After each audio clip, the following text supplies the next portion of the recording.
Hi ඔන්න ගොඩක් කාලෙකට පස්සේ වීඩියෝ එකක් අරගෙන අපි ආවා.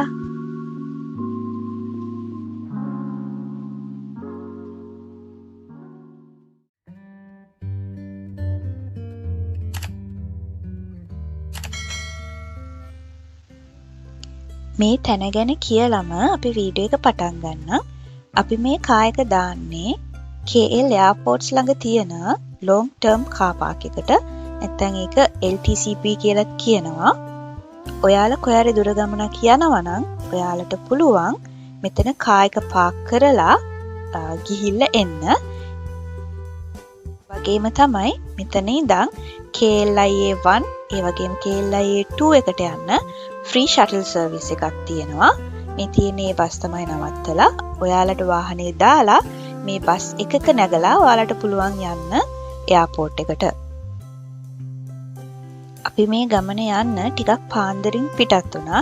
ඒ වෙලාවට ග්‍රැබ් එකක් එහෙම හොයාගන්න ටිකක් අමාරු හින්දා තමයි අපි වාහනේ ඇවිල්ලා වාහනේ මෙතන දාලා යනවා කියලා තීරණය කරේ. මෙතන දවසකට රිගිට් 32ක් කියලා තමයි ගාන දාලා තියෙන්නේ. ඒ වුණාට ඒක සමහර වෙලාවට වෙනස් වෙන්න පුළුවන්. අපි ගියේ රාමසාන් දවස්වල නිසා අපිට දවස් 4ටම ගියේ 82ක් විතරයි. ඔයාලට එයාපෝට් එක ඇතුලේ වුණත් වාහනේ පාක් කරන්න පුළුවන්. ඒ වුණාට එතන ටිකක් ගාන වැඩි long term car park එකට වඩා. අපි මේ දැන් ඉන්නේ KLIA1 එකේ. එතන කට්ටිය බැස්සට පස්සේ තමයි ෂටල් එක KLIA2 එකට යන්නේ. අපි අද යන්නේ ඩොමෙස්ටික් ෆ්ලයිට් එකක. ඩොමෙස්ටික් ෆ්ලයිට්ස් ඔක්කොම KLIA2 එකකින් තමයි යන්නේ. අපි ටිකක් පරක්කු වෙලා එතනට එනකොට අපිට ගේට් එකට යන්න ගොඩක් දුර පයින් යන්න ඕන. ඒ නිසා මට එතන වීඩියෝ කරගන්න උනේ නැහැ. මලේසියාවේ ඇතුළම තැනකට යන නිසා ඉමිග්‍රේෂන් චෙකින් එකක් එහෙම ලොකුවට නැහැ. ඒ වුණාට ඔයාලට ෆ්ලයිට් ගේට් එකට යන්න ගොඩක් දුර ඇවිදගෙන යන්න තියෙනවා. ඒ නිසා ටිකක් කලින් ආවොත් ලේසි වෙයි. මොකද අපිට පරක්කු වුණ හින්දා අපිට ගේට් එකට දුවලා එන්න සිද්ධ වුණා. ටිකක් කලින් ආවනම් ඒක ඉච්චර කරදරයක් වෙන්නේ නැහැ. අපි අද යන්නේ එයා ඒෂියා ෆ්ලයිට් එකක. මේ අපේ පළවෙනි එක්ස්පීරියන්ස් එක එයා ඒෂියා ෆ්ලයිට් එකක. එයා ඒෂියා ෆ්ලයිට් එක බජට් ෆ්ලයිට් එකක් නිසා එයාලා කෑම එහෙම සප්ලයි කරන්නේ නැහැ. අපිට කෑම එහෙම ඕන නම් අපිට ටිකට් එක බුක් කරන වෙලාවේ බුක් කරන්නත් පුළුවන්. නැත්නම් එයාලගේ මෙනු එකක් දීලා තියෙනවා. ඒකෙන් අපිට ඕඩර් කරන්න එහෙමත් පුළුවන්. අපිට තිබ්බේ පැයක විතර ෆ්ලයිට් එකක් නිසා අපි කෑම ගැන එහෙම එච්චර හිතුවේ නැහැ. අපි එහෙන් පිටත් වෙනකොට 7ට වගේ විතර. ඒ වෙලාවේ තමයි සන්රයිස් එක තිබ්බේ. අපි හිටියේ සන්රයිස් එකෙන් අනිත් පැත්තේ. ඒ වුණාට මාර ලස්සන කලර්ස් තිබ්බ ආසේ. හරිම ලස්සනයි. අපි තේ තාරික් එකක් විතරක් ගත්තා.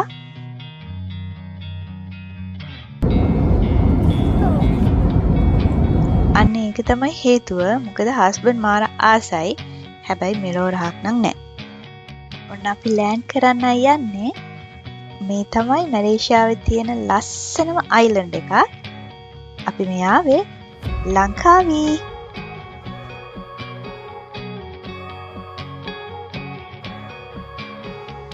ෆ්ලයිට් එකෙන් බැහැලා අපිට මෙහෙම තමයි ඇවිදගෙන යන්න තියෙන්නේ. මොකද ඒක හරිම පුංචි එයාපෝට් එකක්. ඒ වෙලාවේ ඉර නගින වෙලාවත් නිසා මාර ලස්සනයි ඒ දර්ශනය. මට ටිකට් ප්‍රයිස් එක ගැන කියන්න බැරි වුණා. අපි දෙන්නටම one way වුණා 278ක්. මොකද අපි ආවේ morning flight එකේ නිසා. හවස තිබුණු ෆ්ලයිට්ස් වල හැම ගාන ටිකක් ඊට වඩා අඩුයි. 100 ගානට වගේ තිබුණා. ටිකට් ප්‍රයිස් එක මේකමයි කියලා හරියටම කියන්න බෑ. ඒක ගොඩක් වෙලාවට වෙනස් වෙනවා කාලේ වෙලාව අනුව. අපි 3 nights 4 days trip එකක් තමයි plan කරේ. ඉතින් අපි මේ ඉන්න දවස් ටිකට අපි පොඩි කාර් එකක් book කරා මෙහි ඇවිදින්න. ඒක අපි book කරේ කුටි ලංකාවේ කියලා app එකක් තියෙනවා. ඒකෙන් දවසකට රිංගිට් 60ක් තමයි උනේ. ඒගොල්ලෝ එයාපෝට් එකට කාර් එක ගෙනල්ලා දෙනවා. මෙන්න මේ කාර් එක තමයි අපි ගත්තේ. මේකට තමයි 60ක් උනේ. තව වෙන වාහන තියෙන ඒ ගානේ මෙහෙ වෙනවා. අපි 8:00 විතර වෙනකොට එයාපෝට් එකේ පිටත් වුණා. අපි ඉස්සෙල්ලාම යන්න හිතුවේ කේබල් කාර් රයිඩ් එකේ ස්කයි බ්‍රිජ් එක බලන්න. එතන ඕපන් කරන්නේ උදේ 9:00ට. ඉතින් අපිට වෙලා තියෙන නිසා අපි හිතුවා කෑමත් කාලා කේබල් කාර් රයිඩ් එක යනවා කියලා.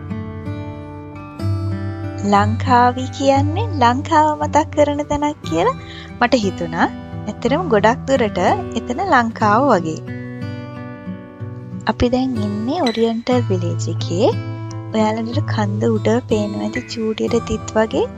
ඒ තමයි කේබල් කාර් රයිඩ් එක යන තැන.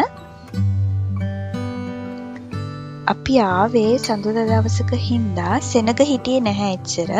ඒ වගේම උදෙන්ම ආපු නිසා ෂොප්ස් එකමත් ගොඩක් වහලා තිබ්බේ. අපි කන්න තැනක් හොයාගත්තේ ටිකක් අමාරුවෙන්. මේම කාලා අපි ටිකට් කවුන්ටර් එකට ආවා ටිකට්ස් එක කලෙක්ට් කරගන්න. අපි කලින්ම ක්ලූ කැප් එකෙන් ටිකට්ස් බුක් කරා. ඒක පෙන්නලා මෙතනින් ටිකට් එක අපි ගන්න ඕනි. ඔයාලට මැලේසියාවේ ලොන්ග් ටර්ම් වීසා එකක් තියෙනවා නම් ඔයාලා මෙහි වැඩ කරන හරි ඉගෙන ගන්න හරි කවුරු හරි නම් ඔයාලට පුළුවන් මයිකැඩ් හෝල්ඩර්ස් ලාගේ ප්‍රයිස් එකටම ටිකට් ගන්න. ඒ කියන්නේ මැලේසියන් අයගේ ප්‍රයිස් එකටම ඔයාලා ක්ලූක් එකෙන් උනත් ටිකට් බුක් කරනවා නම් ඔයාලා මෙහි වැඩ කරන කෙනෙක් නම් ඔයාලා මේ මැලේසියන් අයගේ ප්‍රයිස් එකට ටිකට් ගන්න. එතකොට ඔයාලගේ වීසා එක මෙතන ටිකට් කවුන්ටර් එකට පෙන්නලා ඔයාලට ඒ ගානටම ගන්න පුළුවන් ටිකට් එක. අපි ගත්තේ ස්ටෑන්ඩඩ් ගොන්ඩෝලා එක. ස්කයි බ්‍රිජ් එකටත් එක්ක අපිට ගියා 46ක්.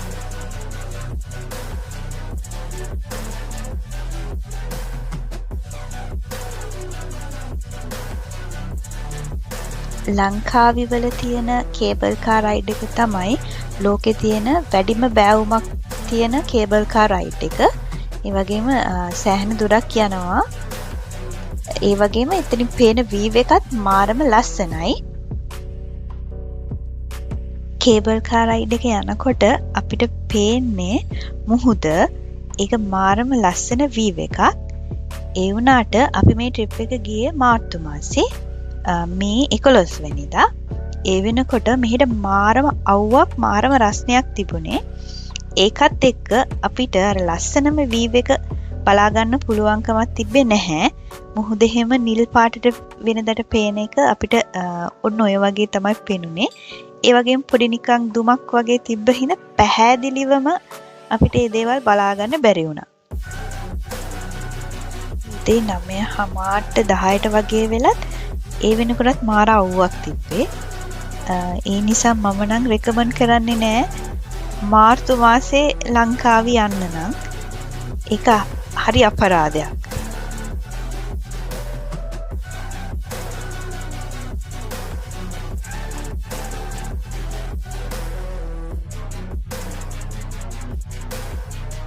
උඩට යනකොට හම්බ වෙන පළවෙනි ස්ටොප් එකේ තමයි අපි මේ ඉන්නේ. එතන ඔයාලට බැහැලා අවට බලලා යන්න පුළුවන්. අපිට ඈතින් පේනවා ස්කයි බ්‍රිජ් එක. මෙන්න මෙතනට තමයි අපි යන්න ඕනේ. ඒ වගේම පල්ලෙහා තියෙන මුහුද එහෙම ලස්සනට බලා ගන්න පුළුවන්. අර මං කිව්වා වගේ මේ ස්ක්‍රීන් එකේ ප්‍රශ්නයක් නෙවෙයි. නිකන් දුමක් වගේ තිබුණ නිසා අපිට පැහැදිලිවම ලස්සනට බලා ගන්න පුළුවන්කමක් තිබ්බේ නැහැ අවුවත් එක්ක. මේ තියෙන්නේ ලංකාවේ ඊගල් නෙස්ට් එක.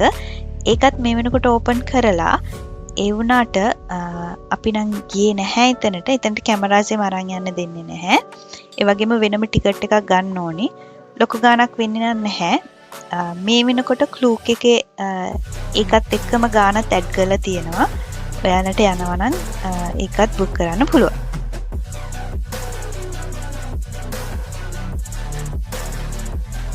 එතනදී අපිට මෙන්න මේ යාළුවෝ ටිකත් හම්බුණා.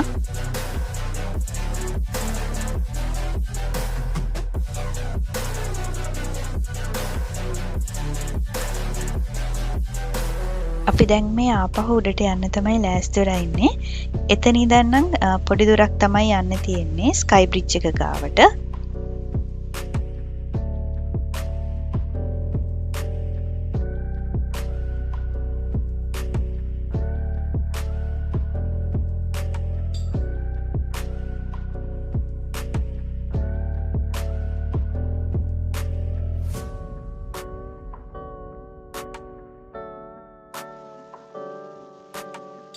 අර ඇතින් පේන්නේ ස්කයි බ්‍රිජ් එක.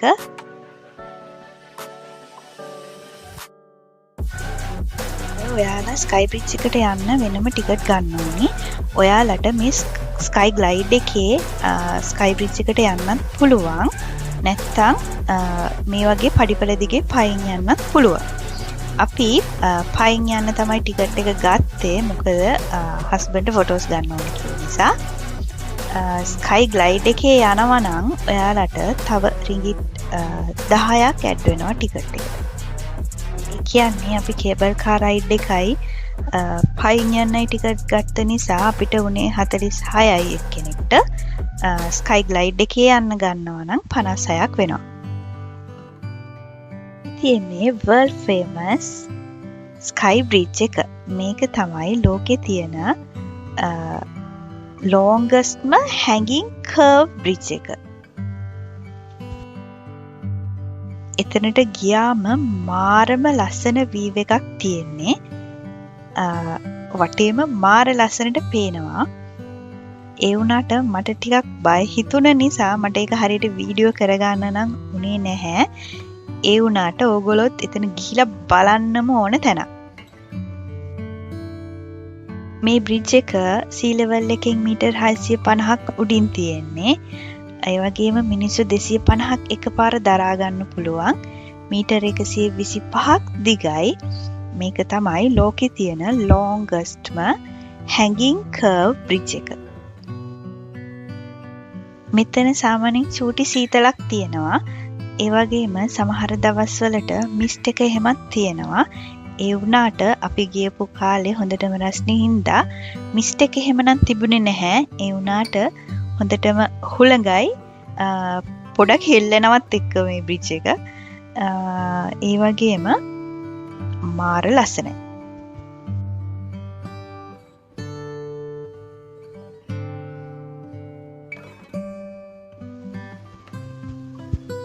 එතන තව චුට්ටක් විතර උඩින් වී පොයින්ට් එකක් තියෙනවා.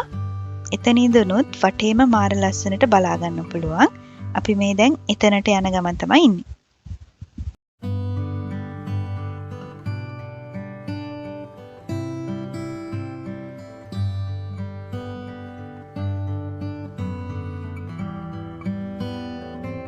අපි ගියපු කාලෙත් මේ විදිහට ලස්සනට පේනවා නම් අනිත් දවස්වලට මුහුද නිල් පාටට මේ කඳු කොළම කොළ පාටට පේනකොට කොච්චර ලස්සන නැතිද කියලා හිතුණා.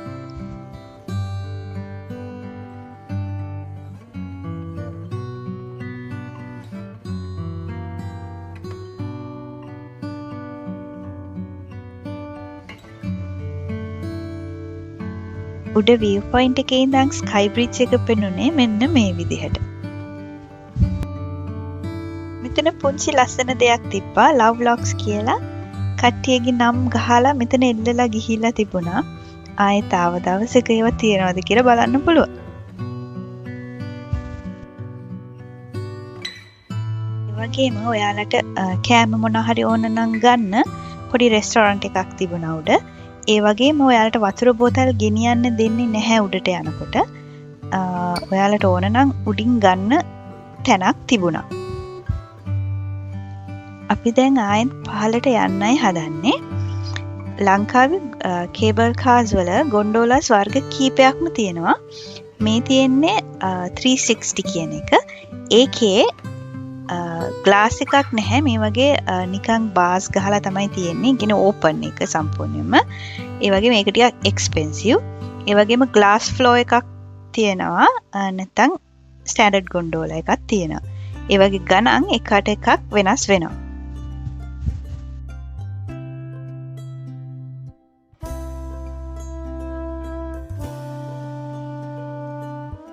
මං කලින් කිව්වනේ ලංකාවේ වල තමයි ලොකුම බෑවුමක් තියෙන කේබල් කාර් රයිඩ් එක තියෙන්නේ ලෝකෙම්ම කියලා. ඔයාලට දැන් පේනවා ඇති අපි කොච්චර බෑවුමකට යනවද කියලා. ඒකටම හරිම ලස්සන ගන්න ඕන එක්ස්පීරියන්ස් එකක්. කේබල් කාර් එකේ යනකොට අපිට 7th Well waterfall එක පේනවා. ඒ වුණාට මම කිව්වා වගේ මේ කාලෙත් එක්ක ඔයාලට පේනවා ඇති වෝටර්ෆෝල් එක සම්පූර්ණයෙන්ම වගේ හිඳිලා. එකට ඔරියන්ටල් විලේජ් එකේ තියෙන 3D art gallery එක, ස්කයි ඩෝම් එක, ස්කයි රෙක්ස් එක තුනටම බලන්න යන්න පුළුවන්. මේ තියෙන 3D art gallery එක. මේ art gallery එක නම් ගොඩක් ලොකු ඒරියා එකක ගොඩාක් ආර්ට්ස් තියෙන තැන. ඉතින් අපි එතනටත් ගිහිල්ලා ෆොටෝස් ටිකක් එහෙම ගත්තා.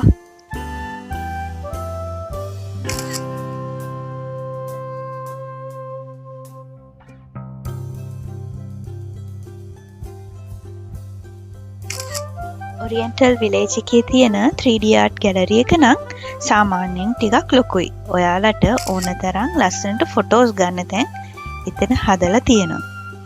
ටිකට් එකත් එක්ක ෆ්‍රී හම්බ වෙන නිසා අනිවාර්යෙන්ම ගිහිල්ලා බලන්න. ටිකට් එකත් එක්ක තව ස්කයි රෙක්ස් එකයි ස්කයි ඩෝම් එකයිත් ෆ්‍රී හම්බ වෙනවා. ස්කයි ඩෝම් එකේ තියෙන්නේ 3D කාටුන් එකක් ලංකාවේ ගැන. ඒක නම් එච්චරම ලොකු එක්ස්පීරියන්ස් එකක් නෑ. ඒ වුණාට ස්කයි රෙක්ස් එක නම් අනිවාර්යෙන් ගිහින් බලන්න. ඔයාලට ඩයිනෝසෝ පාක් එකක ලයිව් අත්දැකීම විඳ ගන්න පුළුවන්. ඔරියන්ටල් විලේජ් එකෙන්ම ලන්ච් එකත් අරගෙන අපි ඊට පස්සේ සෙවන්ත් වෙල් වෝටර්ෆෝල් එක බලන්න කියලා ගියා. ඒක නම් ෆ්‍රී තමයි යන්න තියෙන්නේ. හැබැයි කාර් පාක් එකට රින්ගිට් 5ක් ගන්නවා. ඒ වුණාට මම කිව්වා වගේ අපි ආවේ වැරදි කාලේ නිසා මෙන්න මේ විදිහට තමයි තිබුණේ වෝටර්ෆෝල් එක. ඉතින් ඒ නිසා අපි වෝටර්ෆෝල් එකේ තව තට්ටු කීපයක් උඩට තියනවා වුණත් ඒ ගමන අතෑරලා අපි නවතින තැනට ආවා. අපි නවතින්නේ විලා පැඩී කියන තැන. අපි මේ තැන බුක් කරේ එයා ඒෂියා ඇප් එක හරහා. අපිට දවස් 4ටම 3 nights 4 days වලටම 514ක් තමයි උනේ බ්‍රෙක්ෆාස්ට් එකත් එක්ක. එකට එනකොට ඇත්තටම හොඳටම මහන්සි. ඒ නිසා මට වීඩියෝ කරගන්න බැරි වුණා. මේ වීඩියෝ එක මම ගත්තේ අපි එන්න ලෑස්ති වෙලා. එතන සාමාන්‍යයෙන් පොඩි කාමරයක්. හොඳයි, ක්ලීන්, කෑමත් සාමාන්‍යයෙන් හොඳයි. රෙකමන්ඩ් කරන්න පුළුවන්. එහෙනම් ලංකාවේ වල දෙවැනි දවසේ වීඩියෝ එකෙන් හම්බ වෙනකන් ගිහිල්ලා එන්නම්.